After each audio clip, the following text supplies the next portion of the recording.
Hello, good morning. કેમ છો બધા? ઓલરાઈટ. બસ હું છું આપનો दीपक त्रिवेदी. कल फाइनल था, बहुत अच्छी तरह से हम खेले. टीम इंडिया ने बहुत जुस्से के साथ कल का T20 वर्ल्ड कप हमारे लिए तोहफे में दिया आज. इसलिए आज का दिन पूरे हिंदुस्तान के लिए बहुत अच्छा दिन है, खुशी का. सभी क्रिकेट के जो जुड़े हैं टीम में, कैप्टन रोहित शर्मा, विराट कोहली, हमारे हार्दिक जी, सभी को ढेर सारी बधाइयाँ, क्योंकि लंबे अरसों के बाद 17 सालों के बाद हम T20 वर्ल्ड कप जीते हैं. बहुत खुशी है. और हमारे क्रिकेटर अच्छी तरह से जजुमे हमने करलाई में आप सभी में देखा होगा. ठीक है, ये क्रिकेट वर्ल्ड कप, ये मैच, ये सब चलता रहेगा. हमारी शान है हिंदुस्तान की, और शौक़ भी है. पूरे हिंदुस्तान में सब मैच देखते हैं. आज बात करनी है सुनीता विलियम्स की, क्योंकि एक हफ्ते से लगातार न्यूज़ में आ रहा है. सुनीता विलियम्स जो इंडियन मूल की थी, गुजरात से रिलेटेड थी, और वो अंतरिक्ष में गई है नासा के ज़रिए, और वहाँ कुछ प्रॉब्लम हुआ है. न्यूज़पेपर में और इलेक्ट्रॉनिक मीडिया में बता रहे हैं हमें, तो थोड़ी हमें चिंता भी है कि अब क्या होगा. लेकिन इसके पहले मैं आपको बता दूं,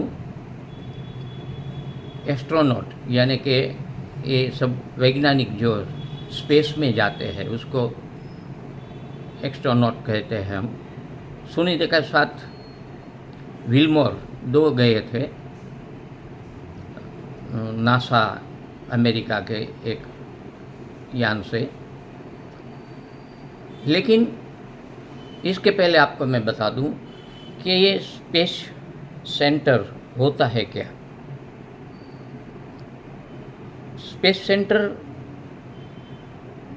की नींव आज से कई सालों पहले कुल 5 देशों ने रखी थी.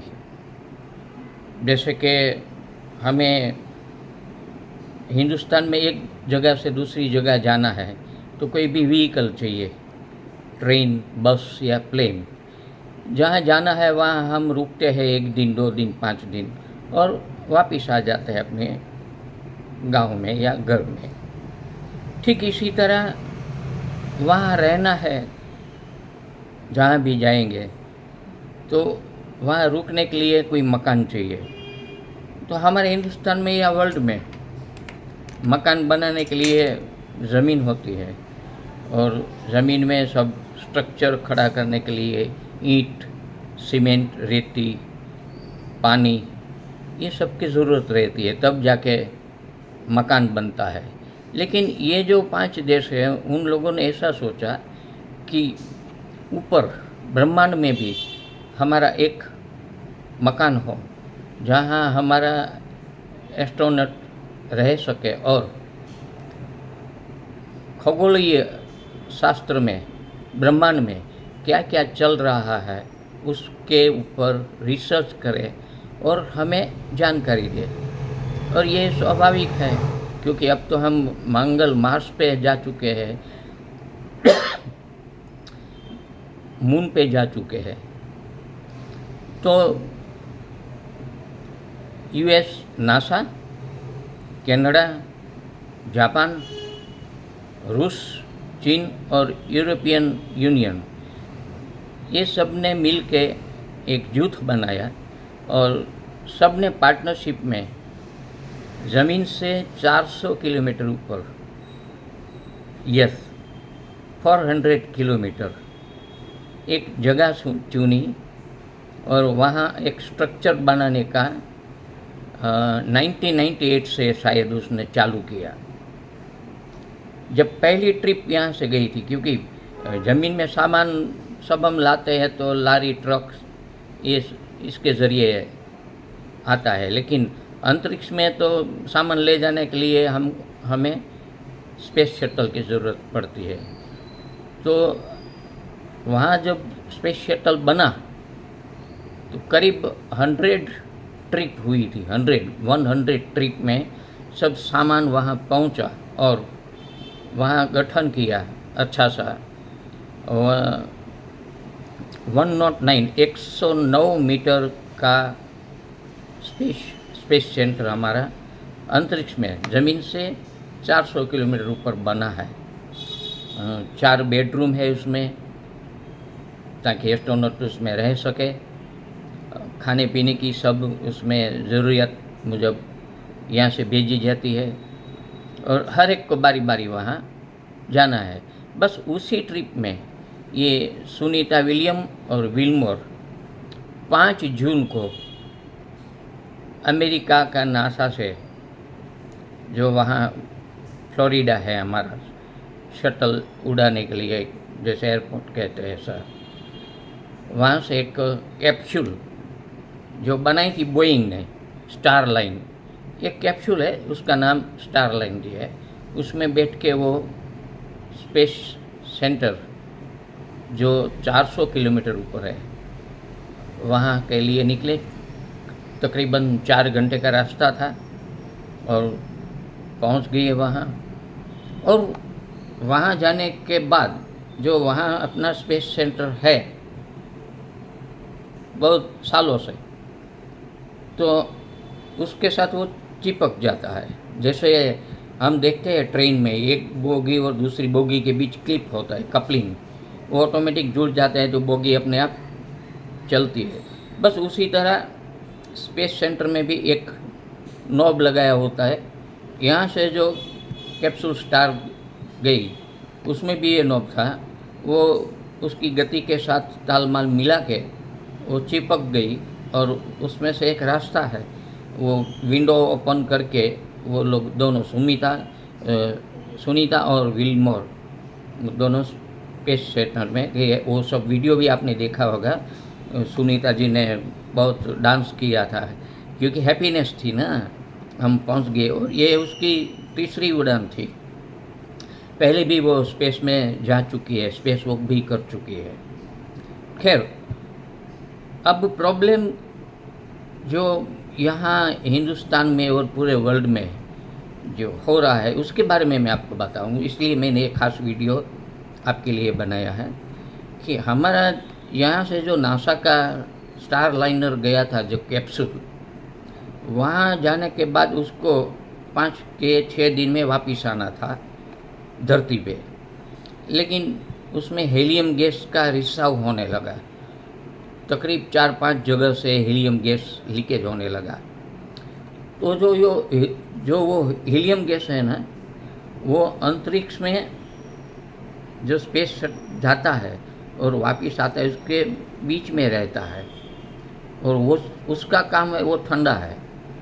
तो उसका मेन काम है स्पेस में से जब वो बहुत स्पीड से वो धरती की तरफ आता है, तब गुरुत्वाकर्षण की वजह से उसकी स्पीड और बढ़ जाती है और टेम्परेचर भी हाई हो जाता है बाहर की सतह की।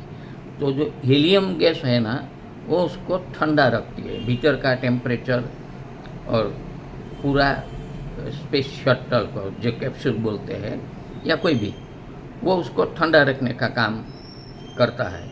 अभी वो ही रिसाव होने लगा तो स्वाभाविक है ज़मीन पे जो वैज्ञानिक उसकी देख रेख रखते हैं, जैसे रडार में ऐसे, तो उसको चिंता होने की, क्योंकि कभी भी हादसा होने का उसमें बहुत बहुत बहुत चांसेस रहता है।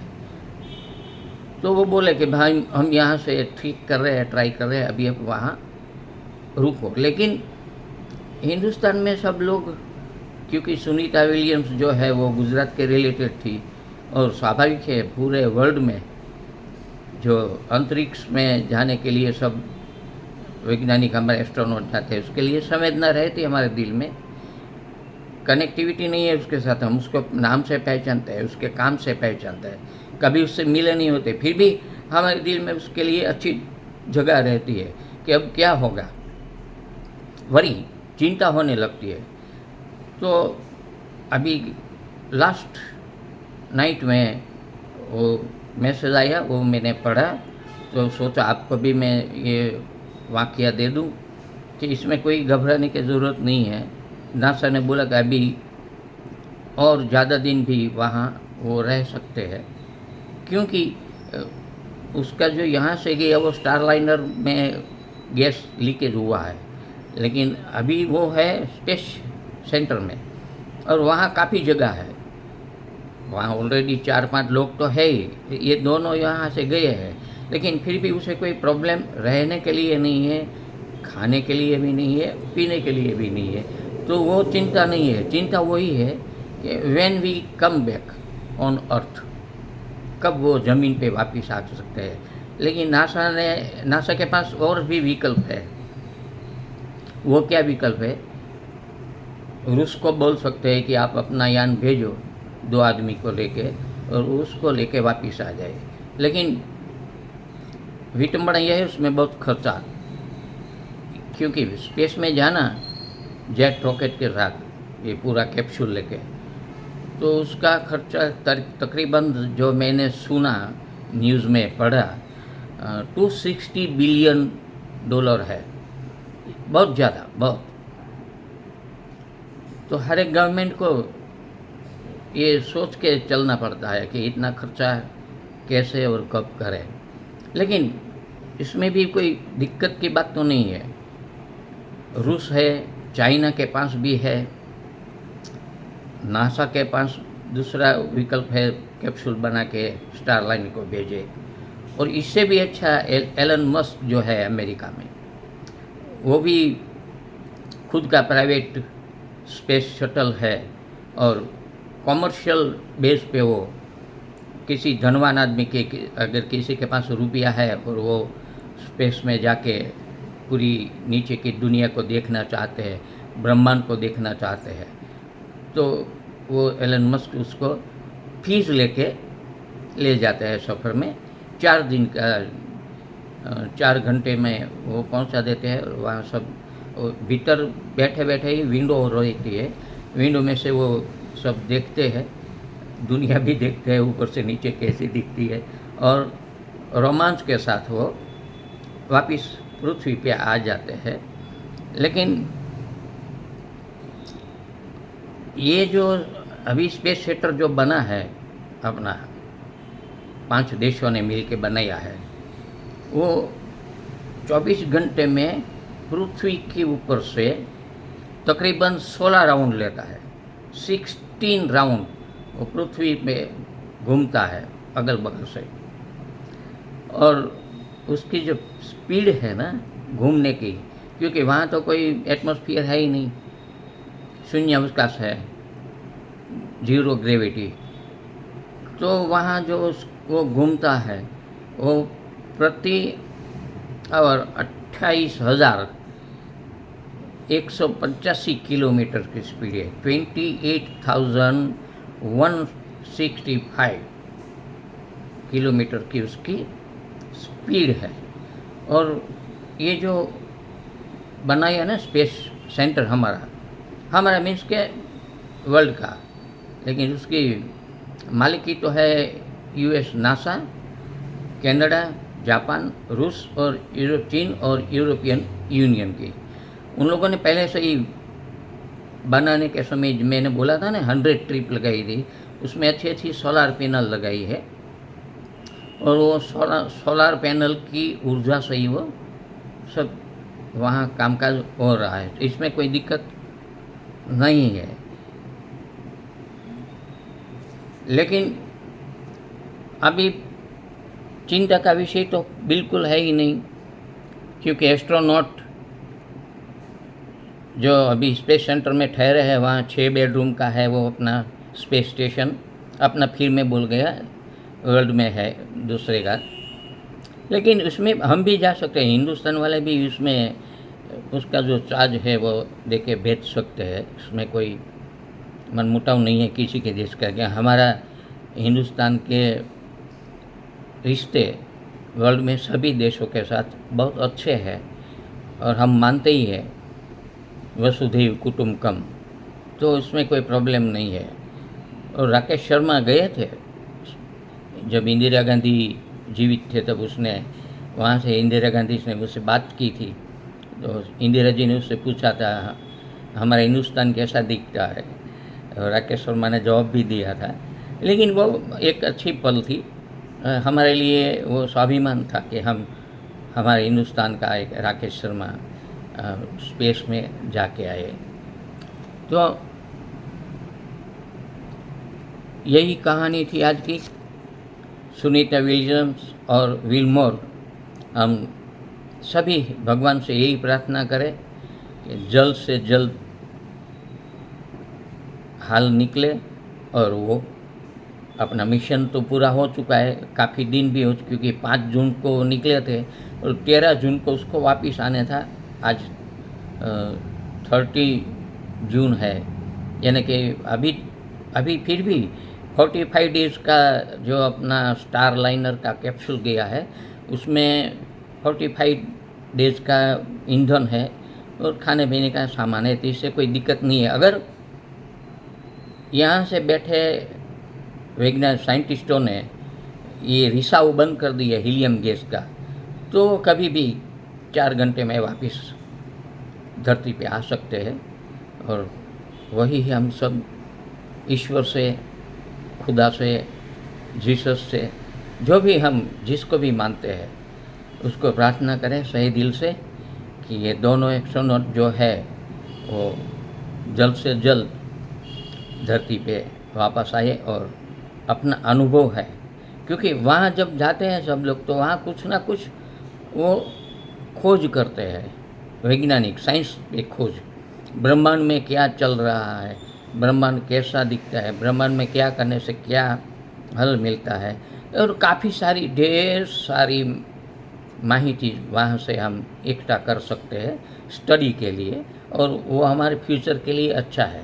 पूरे विश्व के मानव कल्याण के लिए ये सब हो रहा है। तो हम भी आपके साथ आज इतना ही एक कहानी में सबसे प्रार्थना, ये दोनों एस्ट्रोनॉट जल्द से जल्द धरती पे वापस आए। ठीक है, बाय। आपका ही दीपक त्रिवेदी।